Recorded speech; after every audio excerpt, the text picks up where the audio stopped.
You're listening to MLVC, the Madonna podcast, your place for all things Madonna Louise Veronica Ciccone. Hello, everyone. You're listening to Liberty. Hey, y'all. I am not your woman and I am not your friend. I am Tony. Oh, And I would just like to say, I want you in all the wrong ways. It's Ben, everybody. And hey, everybody, it's Stefan. Welcome to another episode of MLVC. So tonight, we're celebrating the 30th anniversary of Madonna's Something to Remember collection, released by Maverick Records in early November 1995. Which is bonkers. It's just bonkers. It contained 3 new songs, the cover of Marvin Gaye's I Want You, the lead single You'll See, and One More Chance, as well as a collection of Madonna's most powerful ballads up until that point. Tonight we're going to go deep diving on this collection. We've talked about Madonna's ballads in the past. We never need an excuse to talk about her ballads again, but the 30th anniversary, we felt like it warranted a special hello. And if you're watching, you can look at all the dazzling, wonderful, various shots of Madonna wearing the Rachel. If you were around in the early 90s and were a fan of the sitcom Friends, that's where Madonna's haircut sort of started on Rachel. But yet I feel like even though Madonna wore this as the Rachel, she sort of brought it as her own. Like she made it her own. It was boxier. I never ever thought that it looked like that hair. there are variations, like in certain interviews where it's more Rachel-y. Mm-hmm. This one has more of the under, it's curled under. So we don't have Jason here to talk about the nuances. Resident hairstyle Jason Lee or Michelangelo are not on hand at the moment, so we can't do a deep dive on that, but yeah. Yeah, I do love it though. Although I guess there are times in the I Want You video where I'm like, I just want a little bit of a peek. Is everything okay over here? Yeah, it's always in her face. That's in that video. Like it's such messy hair, which I love. But then at the same time, yeah, you're right. I'm like, Madonna, just get that barrette. Like just get a bobby pin and like pin it back a little bit. I guess after she took off the false eyelash, it was like she had to hide it. It was just, Yeah, and after the myriad of looks that she had during bedtime stories, all the videos, all the personal appearances, promo appearances, and then she just pairs everything down and makes it so simple and so sophisticated and chic, and I love it. Mm-hmm. Mm-hmm. Well, and I kept waiting for her to take some of the tracks out with her eyelashes too, like because there's pieces in it in the I Want You video. And I'm like, come on, take one out for us. Like, do a full deconstruction. So for those who weren't around in 1995 or weren't around to experience this, Madonna's Bedtime Stories album and then the follow-up with Something to Remember was sort of Madonna's way at shifting the narrative that she had sort of wrecked or usurped with Justify My Love and then the erotica, sex book, and body of evidence era.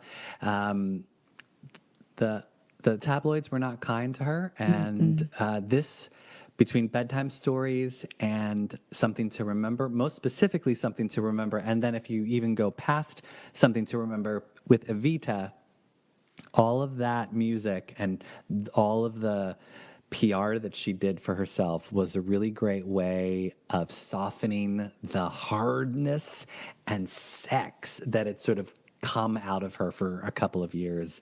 Yeah. Did you like this transition from the hard to soft? Where did you guys fall on this? Liberty, what did you think?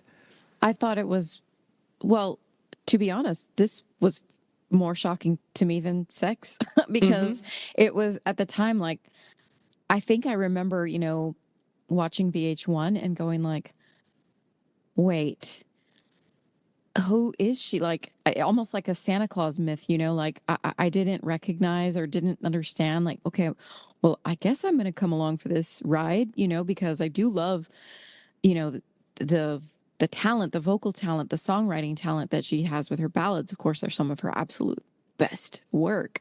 So, but it was still really shocking. And yet an appropriate bridge, right? Because we had, we did have some softness in bedtime stories. We were already kind of given a little bit of that, but this gave the full, like, incoming Madonna, the star, the actress, and get ready. But yeah, this was, I thought this was just gorgeous. Yeah, Bedtime Stories was a really great bridge. I don't know how premeditated every step was in her career, but if you think, like, had she pivoted right from erotica to Something to Remember, I don't know if we would have come along as seamlessly. Although we also did get This Used to Be My Playground before Bedtime Stories. So it was like, that's the thing. I mean, she's always sort of like dipped back. We've always sort of like, and oh, here you go. Here's another Madonna ballad. Like, if you look at the stuff that she's doing with the newer songs, she was right there with Live to Tell. She there were blips of it, but it wasn't like the full-on assault that we got. I don't know, Tony. What did you feel about this? I mean, it was kind of strange because during that time we had just come off of Bedtime Stories, and all of the remixes were kind of indicating that Madonna was heading towards a more dance landscape, or you could go to clubs and hear her music, and she was working with Junior Vasquez, etc. So this felt like a very kind of like exciting time, like, oh, the next thing she's going to do is be more, club heavy. And then this drops. I remember exactly where I was when this dropped. And I love the packaging. I love everything about it. It looks really great. It was a great collection. But then the whole rollout was like specific to VH1, specific to adult contemporary radio. You know what I mean? So it felt like they aged Madonna on us. I mean, I was like 22, 23, something like that. I was like, I love Live to Tell, but I'm not going to be listening to this like the way I was listening to Bedtime Stories and the singles, However, I loved I Want You. I thought that was the next natural progression as far as Madonna working with Nelly Hooper. It's like, yeah, Madonna and Massive Attack makes perfect sense, especially at that time. So I'm glad that happened. And I love the collection of singles that were on Something to Remember. I wished a remastered version of Look of Love would have made it in there. Yeah. Or even Love Song. In This Life would have been a good addition to Something to Remember. But I also understand that collection was very specific to A Woman in Love, even though Oh Father was in there, That was the one I thought was strange. Yeah. I even though Oh Father is a ballad, I do feel Oh Father felt a little off. It's a gorgeous song. Yes. Love that song. And the orchestration is beautiful. Yeah, and they pushed it as a single in the European territories too, because I remember that, we would go and buy the CD singles back then, and I'm like, I'm buying Oh Father again? Okay. Ben, what did you think of this after Bedtime Stories? Were you on board with Ballad Madonna? Donna? I didn't think it was that hard of a pivot. I thought it was more of a revisit, and you kind of touched on that. The lineage of the old school Hollywood glamour from Live to Tell, then jumping forward kind of through True Blue, and then This Used to Be My Playground, which actually preceded erotica, and then in between erotica and Bedtime Stories, you had I'll Remember. So to me, Something to Remember was very much about the movie songs and sort of like Hollywood glamour in a classical sense, but then her and Testino and the team sort of modernized it with the photos, the promo. So I think it was smart partnering. I remember all the VH1 stuff as well, Tony. Because I was watching these videos. Oh God, I guess in those days I would have been watching it in the commuter lounge because I was hanging out with my friends that were still commuting to undergrad.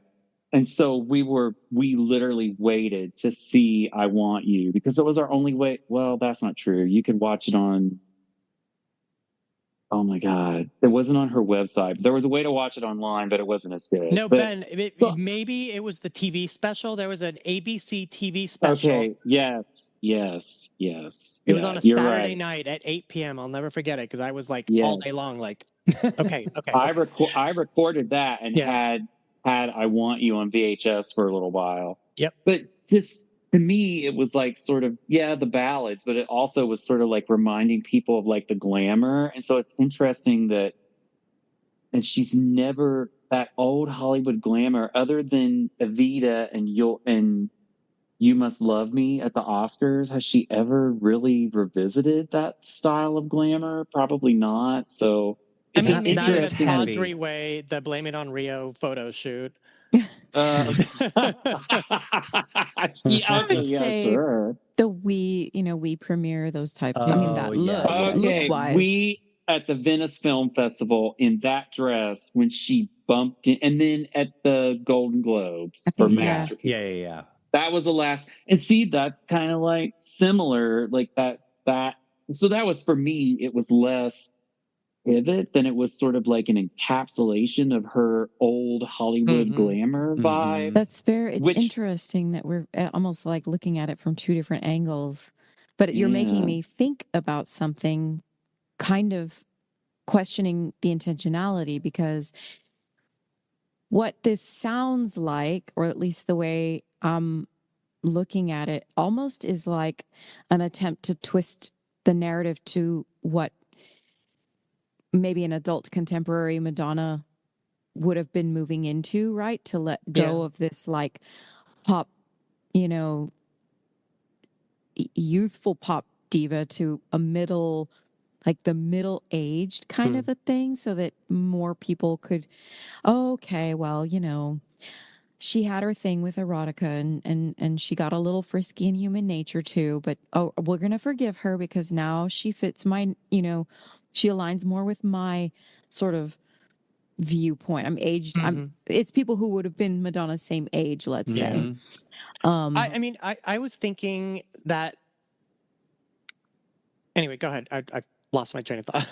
Well, I'm sorry. I'm sorry if I did that, but no, you inspired me to. I'm thinking of something, but yeah. Well, maybe this will kind of, because I'm now thinking about a lot of the messaging.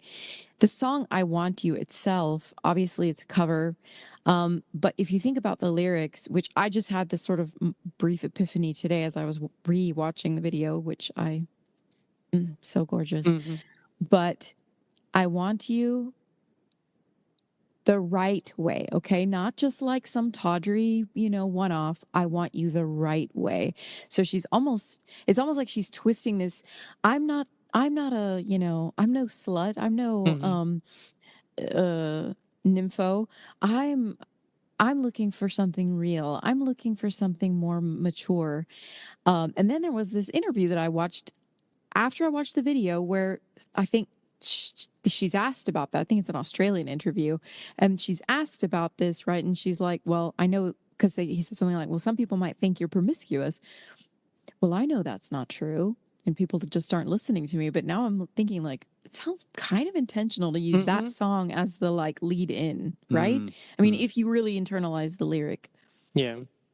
No, what I was going to say is that, there is that quote, I think it's in the album, where she says, like, so much has been said about my music, my life, blah, blah, but not about my music. And, it is a fact that Madonna's most successful singles are her ballads. Everyone sees her as like a frothy pop, creamy, cool, pop artist or whatever you want to call her. But I mean, if you look at the numbers, I mean, all her number ones are ballads, and so I think this is the record company just kind of like trying to reel her back. So like, this is where you're most successful. We need to focus on this right now so people don't forget you. And it's multifold. She used this as a platform to change the public perception, to soften her image a little bit, to sort of do damage control over the erotica sex book body of evidence era. She used it as a way to remind people about her vocals. It was a backdoor to help her land that job on Evita. And I think it was sort of like, it helped prepare the general public to see her as Evita, because I think in terms of like public perception, to have people see her in like the sex book and then see her as Evita, Right. it's too much of a leap, and I don't know if anyone could do that. So to have a couple steps in between erotica, sex book, body of evidence, and then Evita, it was really great. You had the whole bedtime stories era, a couple ballads, and this ballad collection, and it by the time you catch up to her in Evita, you believe it. It's like, yep, this is who she, because she's already setting the groundwork. Like when she was doing publicity for this collection, she was already starting to record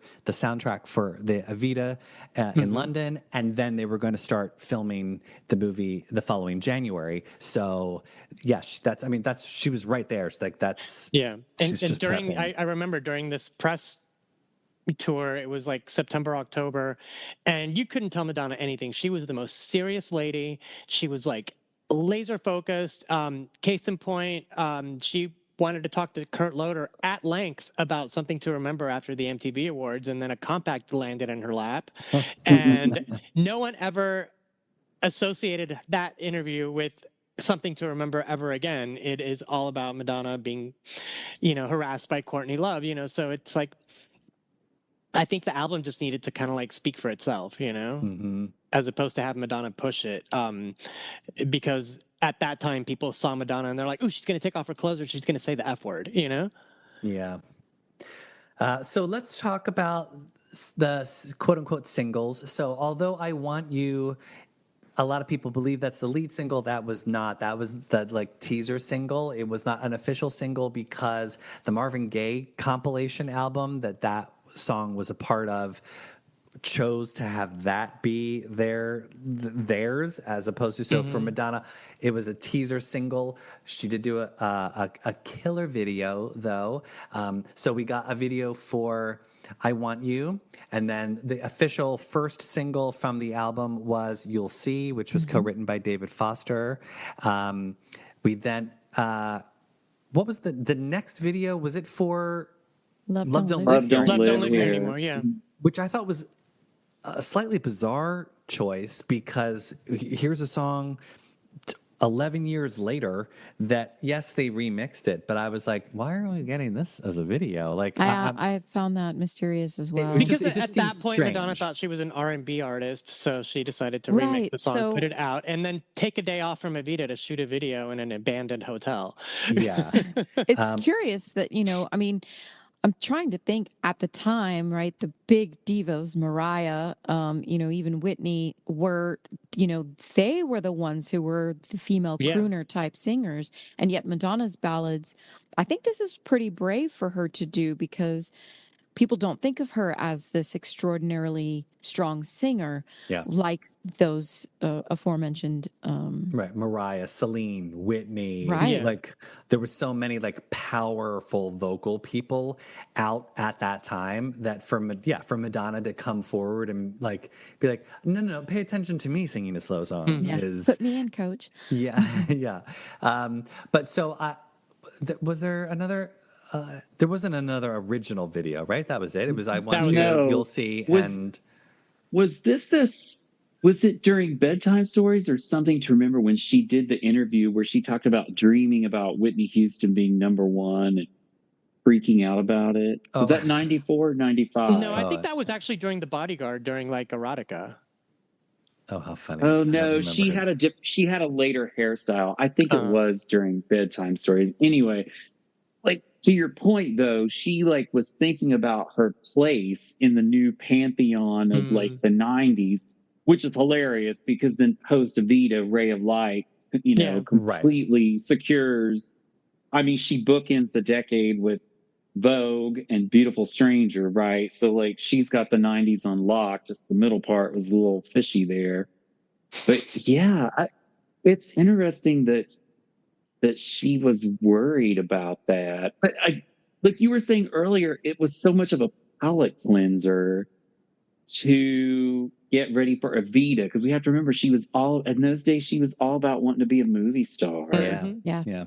And that didn't get given up until Confessions, I guess. Basically, then she wanted to be the director after that. Right. So. But we did get some really great performances from Madonna in these videos. So we'll talk about I Want You. I rewatched that once or twice over the weekend, and there is some drama going on in the I Want You video. I was like, girl, put the rotary phone down and walk away. Like, she is just like, it's so funny to like, one, I love a good rotary phone moment. And it's just so funny to see her like dialing. And it's, you people, if you've never grown up with an actual phone that you can slam down, you do not appreciate how powerful that is to hang up on somebody. Because like just pushing that end call button on a cell Doesn't have phone, the same. it's so wimpy. Like It's I just love I'm desperately trying to find a good rotary phone just for decoration for my house, and I just so I can like every now and again just like I hate you and just slam it down, like because you can hear the bell ring and it's so good. I miss that about manual phones, you know. So that interview was actually December 13th of 1995, where she was promoting this album and the gear up, and she's got like the little tight hairdo. Yes. It was Primetime Live with Forrest Sawyer, December of 95, talking about Baras, because that had just come out like after. So it was 95. I wasn't dreaming that she was sort of expressing her sort of pecking order anxiety during this time period. Sure. Well, because all the the music journalists at the time, they were all men. Record label executives, all men. I wonder what Madonna would have done without that guidance. If she would have said, no, I'm not doing a compilation, I want to do something original, because this is all contractual with Sire Records and Maverick and Warner Brothers, so it feels like there's a lot of cooks, but at the same time Madonna comes through. Yeah, I was really we all know Stefan loves a good Madonna dance floor moment, and I'm always like, more dance, we need more dance. But yet when this came out, I was obsessed with You'll See. I loved you, and I still do. I love the orchestration on that, and just like how me and one of my friends, we used to just like have dramatic like dance moments where it's like back and forth. We'd be like, it's such a dramatic song, and I love the video. Like how CUNTY does she look in that train window where she's got her hand on the window, and it's like, I gotta love, so the little Spanish bullfighter guy that was in the Take a Bow video that this is the sequel video for, I love, like, he's just spending all day traipsing around following after her. Like, there he is in the car trying to follow the train, and I'm like, dude, this is a losing battle. The car is not going to catch up to the train. And then he's at the airport following after her. I'm like, Madonna, you do not see him out of the airplane window. Like, there's that one moment where she like looks out the window and he's like looking up at the plane taking off. I'm like, you can't see each other. I love the dichotomy of like, but like when you think about it, I'm like, so he's chasing after her on the train and then somehow gets to the airport at the same time that she does. And I was like, if only all the cars could go this fast. Like, why is she even bothering to be on the train? But she looks great in that video. I love the swoopy hair. And honestly, anytime I walk through some crunchy leaves, I'm just like, give me a scarf to put on a park bench and a little frilly like leopard hat, and I'll just sit in the park bench and just sing to myself. Am I the outlier here that I don't like You'll See? No, I love it. You don't like it either. No, I love it. I love it. Oh, so we're saying that Ben is the outlier. Yes. Yeah. Sorry. Yes, Ben, you're the outlier. That is never a song that I have vibed with. And I love a good sequel and I love the video, but I just don't. There's just something about that song that just feels. And it's funny because David Foster in one of his interviews talked about he thought the songs that they did together were but he liked You'll See. I love One More Chance because it feels so honest and raw. But You'll See, that's a skip for me almost every time. Oh, that's so weird to hear. I always have had such a soft spot in my like. I think it's because me. This is not to like cry for Stefan moment. I think because I've been single for most of my life, when I hear Madonna say like, I have truth on my side, you'll only have to see, like, you'll see. It's almost like she's just like, see, I'm going to make it on my own, like all by myself, you know, like I don't need anyone at all. And I'm like, yes, Madonna, like I can make it alone. Okay, you just said something. I think it's the All By Myself because that immediately makes me think of that. What song. is that stupid? Yeah, I know. That song. Like the fact that she used that song as like a lyric in her song, it always like it was so jarring to me. Yeah, I was it's like, a little cringy. No. She does that a lot where she'll bring in a lyric from another song that she didn't write and throw it in there, like in that not new, but in the newly released Right on Time. There's a line that sounds like birds appear whenever you're near, and I'm like, Madonna, please. We know where that's from, you know? Well, same thing, like Girl Gone Wild, you know, like exactly. girls, they just want to have some fun. I'm like, Cyndi Lauper. Yeah. Don't think we haven't noticed Madonna, but no, it's. I always like when she does that because it's almost like she's like taking something that's like so ubiquitous to culture, and she's like, no, I'm gonna take it now, you know, like No, I don't. No, she does it every time. I look at it as homage. Like I always think, I mean, we all get our influences from who knows where, various places, and things like this creep into our daily vernacular. So I think it only makes sense that someone that we consider to be so freaking all powerful, almighty, can do basically anything she wants, that she too is a simpleton and can be influenced by the most mundane. I mean, and also very good and very like referential, right? I mean, it's everybody knows that. Everybody knows those. I never thought of All By Myself being like the Celine Dion or before that. I think I can't remember the name of the original, but I never link those two because of the Debbie All on Boone, My Own. Wasn't it? Yeah. The switching of All on My Own. I weigh more on that line than I do in the All By Myself. Well, You'll See was re-recorded as a Spanish single in Which Spanish as must a have single. made you very happy, Tony. Well, I was in school in Portland, and I remember going home for Christmas to see my mother. She had moved to South Texas. She was living in McAllen at the time, Liberty. So every time we went somewhere, I would hear it on the radio, the Spanish version. And then we went to Monterrey for New Year's for someone's wedding, and I heard it like 25 times at the wedding. Oh, dear. And everywhere. I mean, it was like, I don't know how it charted in Mexico or in Latin America, but people were like playing that version, you know? Oh. Yeah, I heard that for sure on the radio in the Valley, so and down in where I'm from. Well, and so you've just reminded me because You'll See. I think so. I think I've said this on the show before. If you didn't hear the story before, I'll try and make it as short as possible.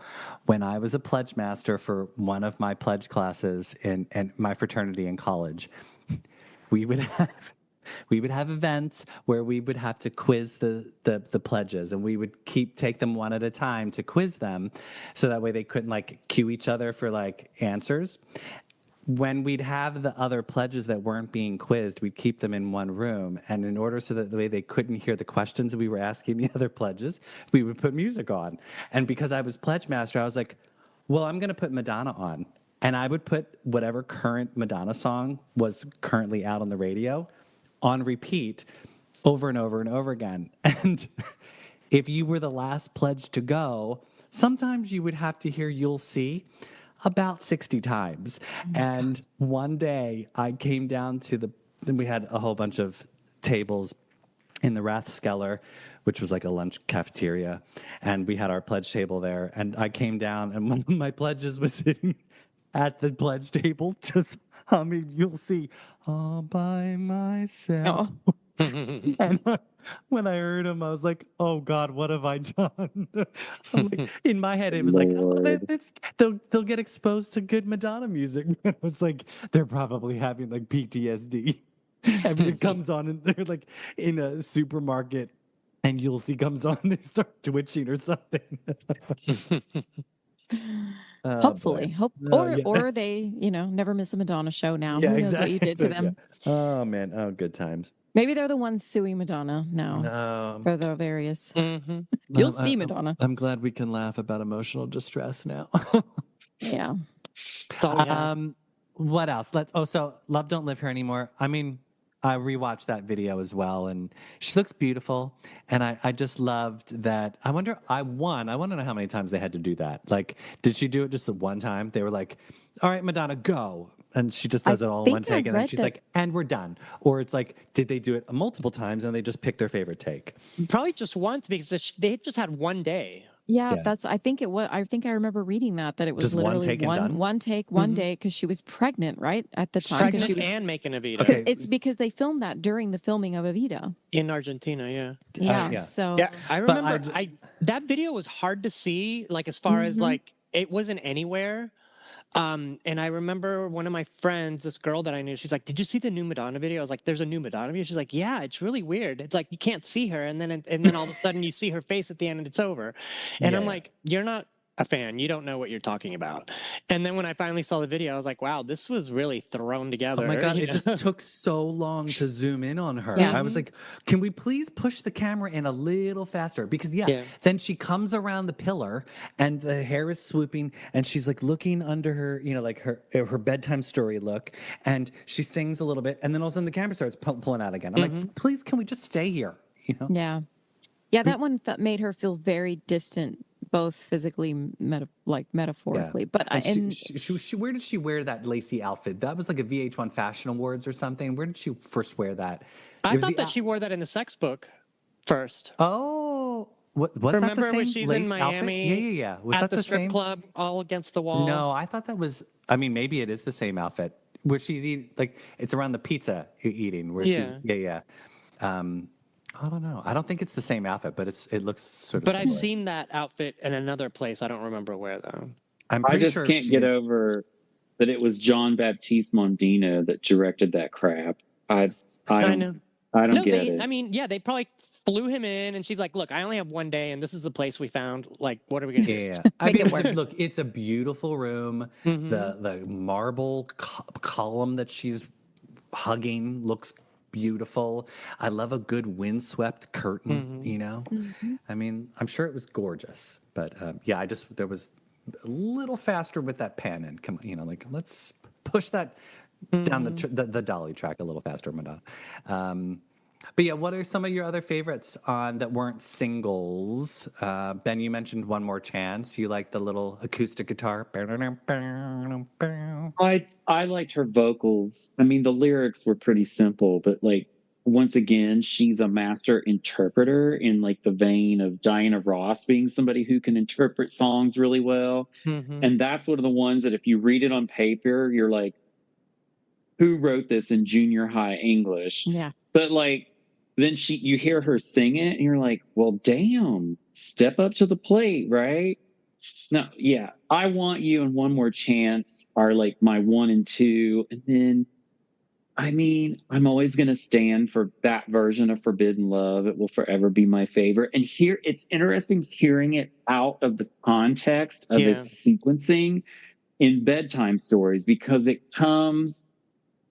kind of a bridge in Bedtime Stories, and it just comes across as like a sexy romp. But then you hear it on Something to Remember, and you really dive into, I mean, first of all, Babyface's hot AF backing vocals and lyrics. It's funny that my full love for Forbidden Love didn't come into being until Something to Remember. So that's like my top 3 that I think about when I think of that album. Tony, what are some of your other standouts? Yeah, I mean, I love I Want You. I love You'll See. I love that This Used to Be My Playground is on a Madonna album, and the same thing for I'll Remember too. But yeah, I mean, to me, it's solid. I mean, like I did mention, the omissions that I would have loved to have heard on there. Like, I'm always going to ask for a remastered vocals up version of Look of Love, and maybe Love Song or In This Life. But yeah, I think it's a pretty good collection, and there's no skips. I mean, well, Oh Father Orchestral maybe, but other than that. Because I've heard it once on the two last songs. It's like I've heard them already. It's good, but yeah, it's like a no skip album. I loved One More Chance when I heard it, because, just like Ben, it's just so, it's a relatable song. Like when I hear it, if you read the lyrics, you're going to be like cheesy, but at the same time, when it's performed, it's very relatable, and it is, really peeled back, I think. So that to me gives it a lot of appeal. I really thought I would love to hear more of this from her, where it's like a guitar and Madonna. Like that makes me so happy. And I will never not love Something to Remember Itself, because it is, and I know Ben hates it, but I don't care. Yeah, I love it too. I love that song. It's like probably one of my top 10 Madonna songs. And yeah, I don't know. I mean, those are the ones that I just probably love the most. I loved this collection. I just like all of them, because it's the secret love affair side of Madonna for me. The torch song Madonna.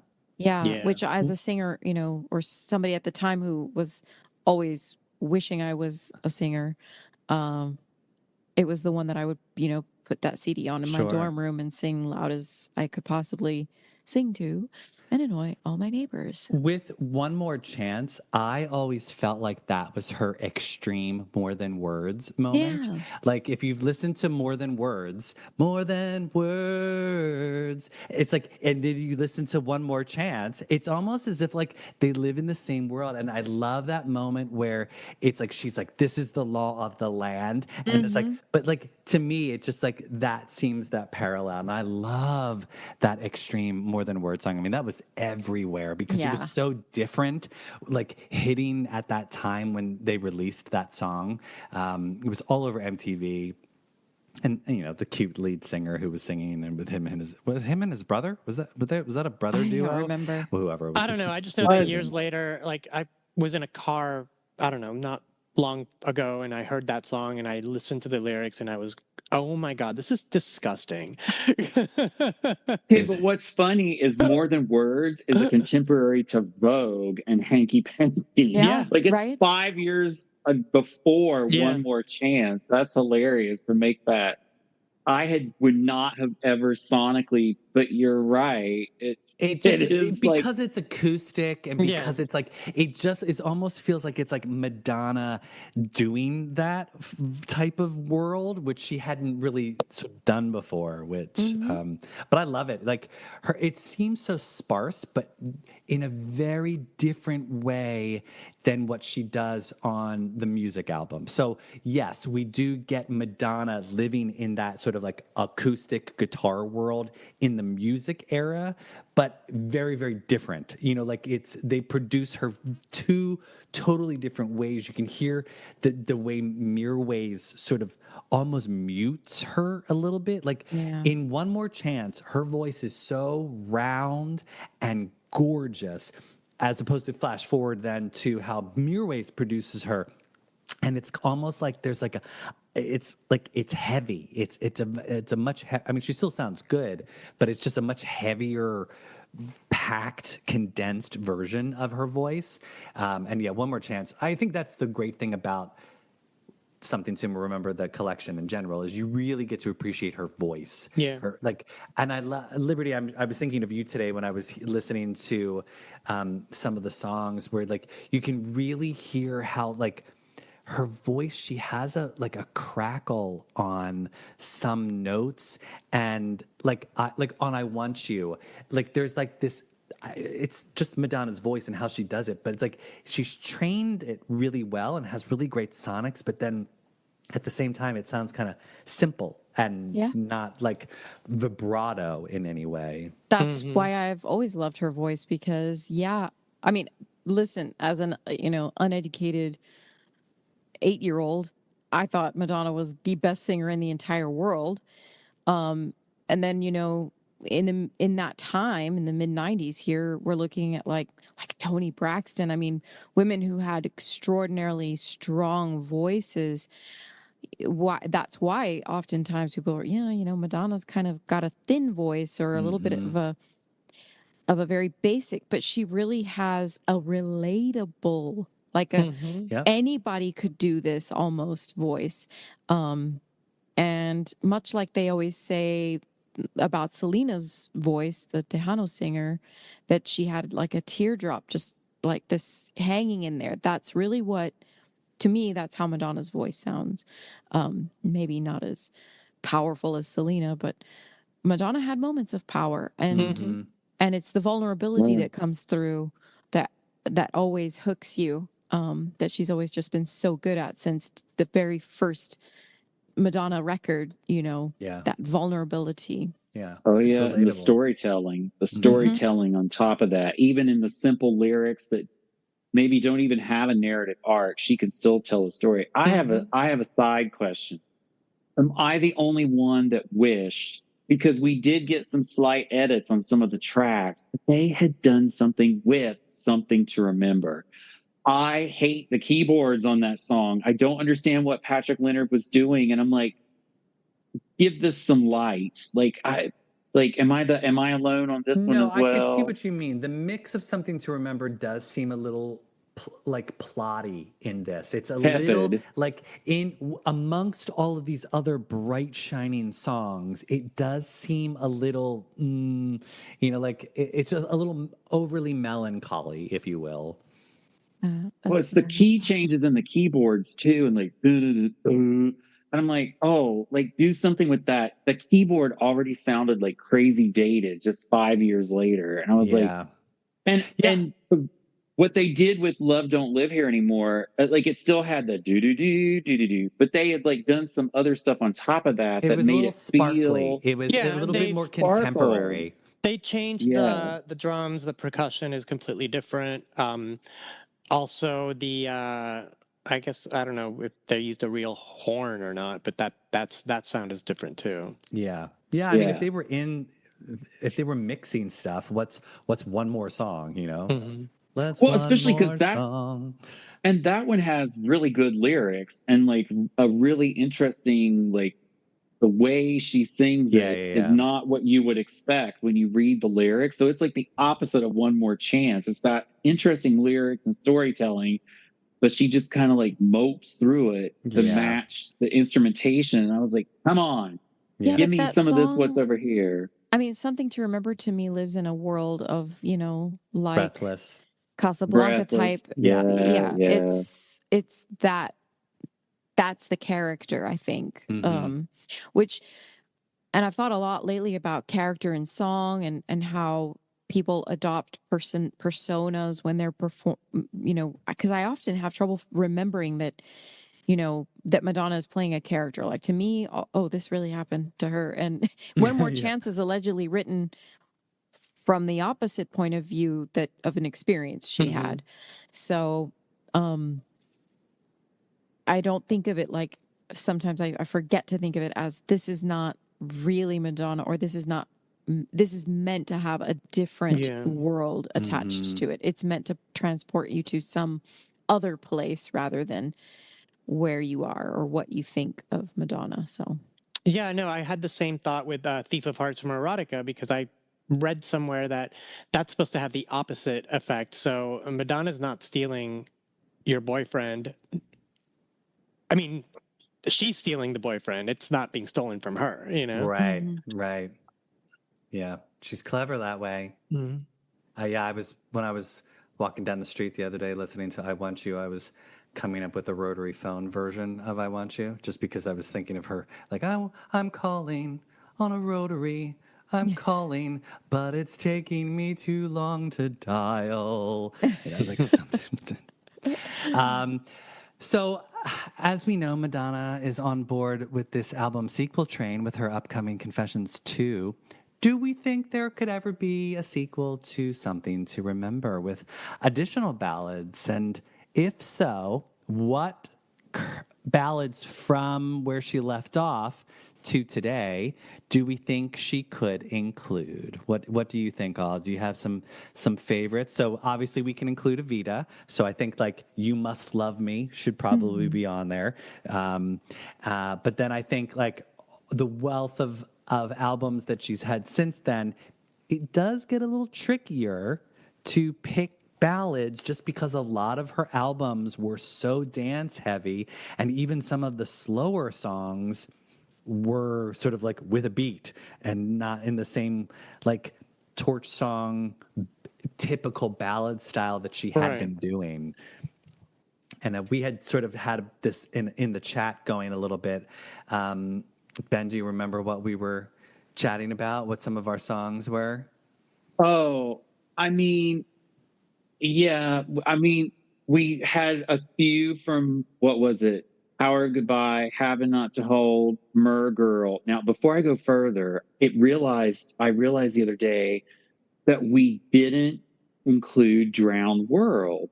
And it made me think, do I think Drowned World is a ballad?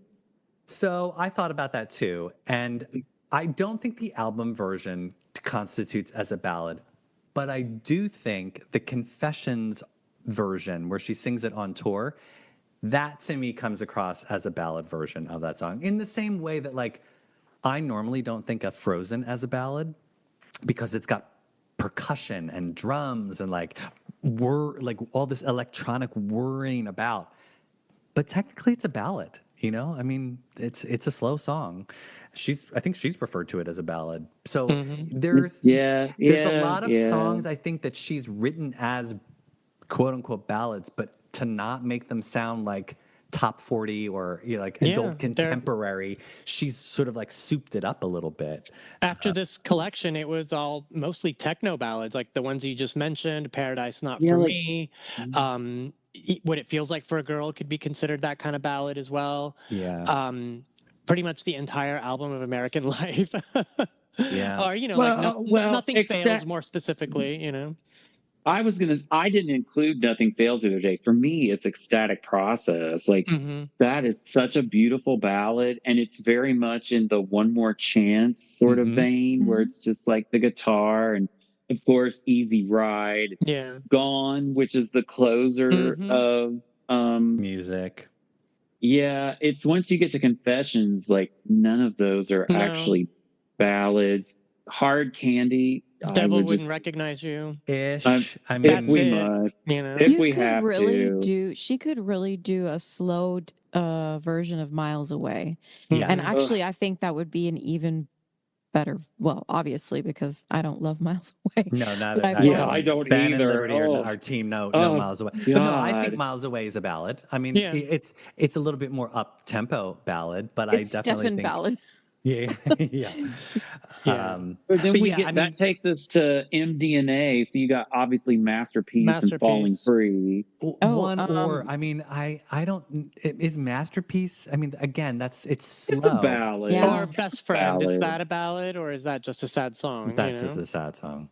For me, from that era, Falling Free is the one that would have to be on the Something to Remember Again. God. And then what's after? Rebel Heart has a lot of ballads. Well, so we've got Ghost Town. That I'd rather just forget. We had Heartbreak City. Heartbreak City, Heartbreak City. I mean, well, so also maybe Joan of Arc. But I mean, you'd have to take the original version because the thing is the other part of this is some of these songs weren't released. Like, I mean, they weren't even a single, or you know what I mean? Like Something to Remember has a lot of. That's the differentiation between what the accomplishment of the original Something to Remember, where if we were to have this fantasy version of another ballad collection, the songs are not the big memorable banner moments. Like right. in Something to Remember, all of those songs were huge hits for the most part. I mean, they were like enormous songs for her. Right. Obviously, Something to Remember, the song, probably was not as like memorable I think that as she really, something I like think she Live to Tell or Crazy for You or Take But a at the Bow. same time, all of the songs on there have an association to an era, to an album, to a film, to right. and like let's post Something to Remember, this collection of ballads. A lot of them don't have any connection to anything, Right. You just they True. wouldn't resonate as hefty as some of the other ones. Oh God. She'd include Body Shop in the second one. No, but she would include Imagine and Hey You. Those are ballads. Oh Oh my God. gosh. No. But see, I think I bet maybe she put Body Shop. She did it on tour. Oh, I oh hate God, Body Shop. no, Body Shop. No, but maybe if she was to do that, then she'd produce another 3 songs and I think that's what's also been missing a lot in the last 20 years is we don't get Madonna soundtrack songs anymore. Like we used to get soundtrack songs from her all the time. And I mean, she gave up after Die Another Day, and Hollywood just sent. I mean, and it's weird that even for her movies, Masterpiece was the last one. True. So, how many years ago was that at this point? Like 13. So, yeah, but it wasn't a hit. I'm trying to look at ballads from Madam X if there was any on there that we would there put was on like this Looking for collection. Mercy, which was so forced, Yeah, there's. I mean, I think maybe that's the thing. I A lot of I the Rise too. a lot of the ballads aren't like. Again, Something to Remember. A lot of those ballads are love-oriented songs, so people embrace them a little bit Brave. more. After that, a lot of the slow songs aren't necessarily love songs; they're just slower songs. I think. Yeah. What about Crave? Do we consider that a ballad? I mean, in my playlist, I do, but Yeah. I mean, it's I play the Tracy Young disco remix. So I was going to say you're playing a remix. I'm on the dance floor with I can't think of any names of songs right now for whatever reason, but Life is a Circle. What's the yes. Oh, the Killers Who Are Partying? Yes. No, it's Extreme Occident? Yes, Extreme that's the name. Thank you. Mm-hmm. Oh. I'm very happy. I'm having a lot of trouble thinking of song names. All I can think of is like words from them to like get my ideas across. That's all right. You got 3 people that know exactly what you're talking about. Yeah, that's good. Then what are people saying in the chat? Hold on. Okay. So for this follow-up version, there have been some interesting suggestions. Somebody said, someone said You Must Love Me, Power Goodbye, Nothing Fails, Miles Away, Gone, Ghost Town, Crave, the demo of Drowned World, Joan of Arc, definitely some votes for Frozen, several for Gone. Someone said Wash All Over Me. Ooh, here's a good one that she probably would include, her cover of Between the Bars that she did for Secret Project Revolution. Yes. Totally would include that. Yeah. Because think about it, Something to Remember had songs that had never been on any of her other albums. So it would be an opportunity. All right, so I have a question for you all and the people in the chat. If she was to mirror what she did with the original Something to Remember and was to do an original cover and include that on this, what cover would Madonna do as a ballad for the sequel to Something to Remember? I'm wondering if she would do something like, again, I would love to hear her cover a Carpenter song. And to me, like, because her Ghost Town is sort of like the closest we've ever come to hear. Well, and then did you ever see the like behind the scenes of the Avita when they're filming and she's like singing a Carpenter song with the group? I love that. I would love to hear her sing a Carpenter song, like a proper version produced of it would be fantastic. I feel like she would cover Prince. But not the one that she did on the Prince tribute. No, she would not do What did she do? Was that Nothing Nothing Compares. Compares? Nothing to You. compares. Yeah, she does not need to sing that song. No. There are Prince songs that are in her vocal area that she could actually do really well. I mean, sidebar on that Prince tribute. Honestly, I love that she tried to get away with Nothing Compares to You. She should have done Cream. Like, give me a fun, boppy Madonna song where she's paying tribute, like just something a bit more funky and fun, you know, like or like an 80s Prince song that like from his like early days that Should have done Kiss. Exactly. Actually, I would love for her to cover I Could Never Take the Place of Your Man. Mm-hmm. Oh, I don't know that. Bender F it even a second time. Like, that would be hot. Yeah, that's she a good could sing tempo that too. It just goes. Yeah. It's a tempo, and it's at a place where she could sing it today. I'm going to look this up after we get off. Man. Oh yeah, it was in the Sign of the Times movie. And it's like rockabilly almost. So she could kind of do it. Like she could learn like the little basic chords on the guitar and let the band do the actual music behind her. It actually would be really good for her to do in concert. Yeah.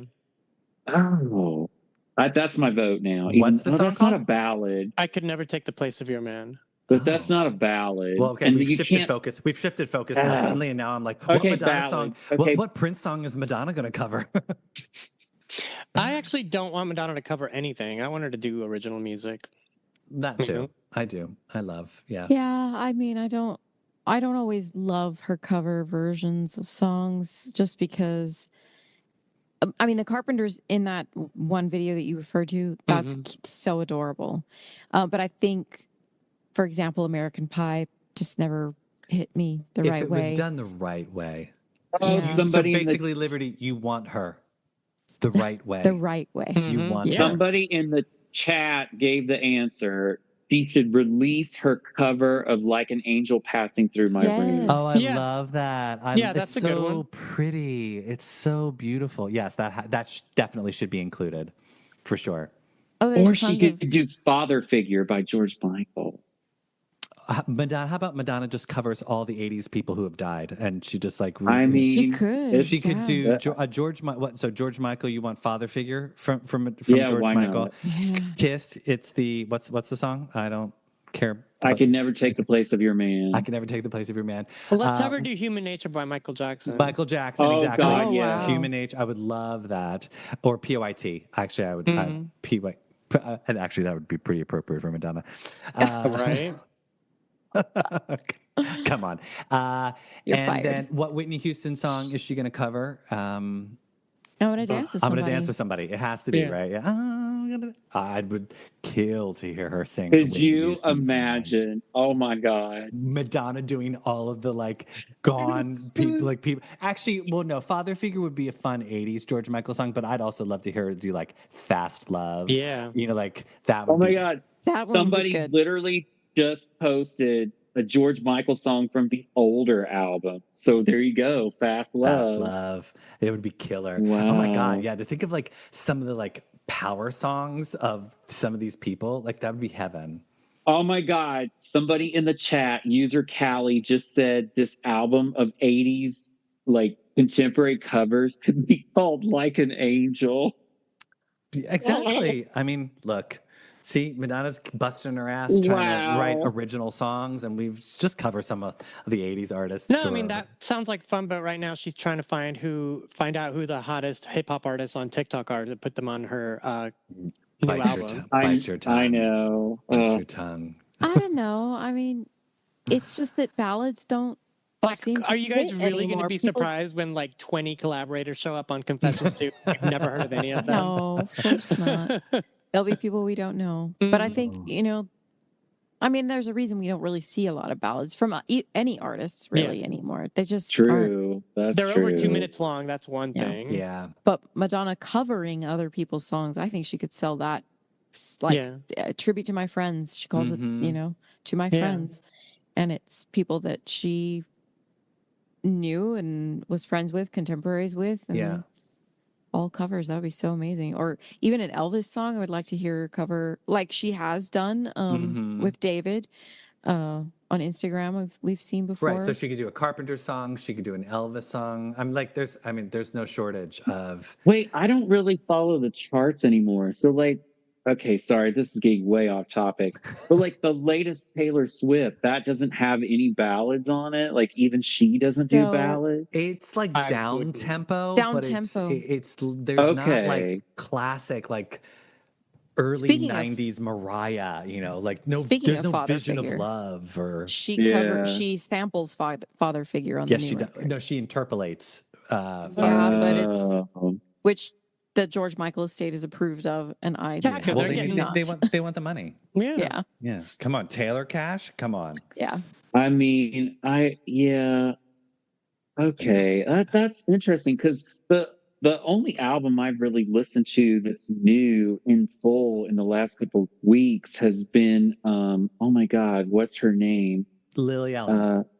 No, I haven't been listening to that one since it came out Thursday that's like night. the new big. I've been listening everyone's to addicted to the new Lily. Best Tame album of the year. Everyone's screaming. It's really good. I've been listening to that. One? It's Tame Impala's new album. I like that. Is it Rochelle Jordan or Rochelle? I mean, that album is like house music, but it also has like traditional like ballads on it, and it is disarming to like listen to a contemporary album and it's like all these like boop boop boop, and then all of a sudden there's like a ballad. I'm like, oh, I'm not used to this. I've been conditioned to not experience this on an album anymore. Do we think that there will be a ballad on Confessions too? Or do we think it will all be dance? I think the song about the brother, if it makes the final cut, is totally a ballad. I would love to hear a new ballad from. I know this is heresy coming from me. I would love to hear a current Madonna ballad right now, like something big and bombastic. And I just want to hear her have an honest moment on the mic that doesn't include vocal effects or, a lot of different voices bundled together. I want to hear like One More Chance. I want to hear her have like an honest moment where she's singing and that's why it's like that. Remember that guy that worked for her during Celebration, and he had posted they were testing the screens for the live to tell moment of Celebration, and during that rehearsal footage they didn't use the pictures that they used during the show. They only used pictures from all of the staff to test them, and he filmed that because it was all of their home pictures, and you could hear her studio track that she recorded as backing vocals for her during the live segment. And I remembered when I heard that, he posted it on Instagram stories, and I was like, these are freshly recorded vocals. And Tony, that's what you mean. Like, that's the Madonna we want to hear. We want to hear this unfiltered, like completely straightforward, no bells and whistles, no vocoder, just Madonna, just singing the lyrics. Yeah, I hear you. Anything else we need to report live from the chat, Ben? They're going off. Are they talking about what Madonna's going to cover next? There were a few people who were like, "Oh, Madonna should collaborate with." They agreed with like all the older artists, and somebody threw in some Kathy Dennis love, and of course we all agree with that. I'm like, Madonna could. Kathy Dennis. Madonna could cover Too Many Walls from her 1991 album Move to This. That would be right up Madonna's alley. I love Kathy Dennis. But Kathy Dennis, she doesn't need any Madonna money because she's got all that Kylie Minogue money. Like, Can't Get You Out of My Head. She was so happy to write that for Kylie. And Britney money. She wrote Toxic. And Britney money, I know. Yeah. Like, she's living fine. God bless. And Kathy the American Dennis. Idol theme song. Oh, that's right. Did she write that? Yeah. Oh, cha-ching. Liberty, you need to get on that train. You need to start writing for people. You would do so well writing for people. There's a new Fear Factor coming out in January. I want you to write the theme song for it. Oh, wow. There's a new season of MLVC coming out in 2026 that you need to write a theme song for. I know. I have my work cut out for me. Work. It's so God, that Kathy Dennis, that first album, that is like perfection. That's what I want Confessions 2 to be. I love her second album, Into the Skyline, produced by Shep Pettibone. Oh, Falling Darling is such a good song. Oh my God. I can't even. Well, we've just gone off on so many tangents in the last half of this episode, but I hope you've enjoyed where we've gone and hope you've traveled with us. But that's our show for tonight. Everybody, remember, you can find us on all social platforms at MLVC Podcast. If you'd like to donate to the show, consider donating at Venmo at MLVC Podcast, or if you've not yet subscribed to our YouTube channel, tick that subscribe button so you never miss a video. We're counting down to the end of the year. There's only a few more episodes left in the next couple of weeks. I can't believe that we're at the end of October already. We've got a couple more anniversary episodes coming up. Confessions. We're going to do Justify My Love and Immaculate Collection coming up. And 20th anniversary of Confessions, like I said. We'll probably do a Christmas episode just for shits and giggles. And we got to talk about Untold Chapter. And the release of the Bedtime Stories Unreleased Chapters coming up next month. So we have like a half a dozen episodes left before the year's up. Yeah, but it's before you know it, we'll be gone. And what if Madonna were suddenly to appear and do something, you know? What about that? If Madonna does anything of note, don't you worry. This Week in Chiconi will be right here for you. Now that MTV's going out of business, who else is going to report the news? That's what we're here for. So, like what if she were running to base and suddenly her bosoms pop out? What then, I mean, you know? Who's going to capture that? You think there's some people in this country who've never seen your bosoms? I mean, so until next time, everybody, remember, I want you the right way. And you three stay put. And thanks for everybody for listening from wherever you've called from. We love you. We care for you. Thanks for giving us one more chance. We were global again tonight, all around the world. And I can't find my baby. Oh God, I got Lisa Stansfield in the conversation now. Help me, Lord.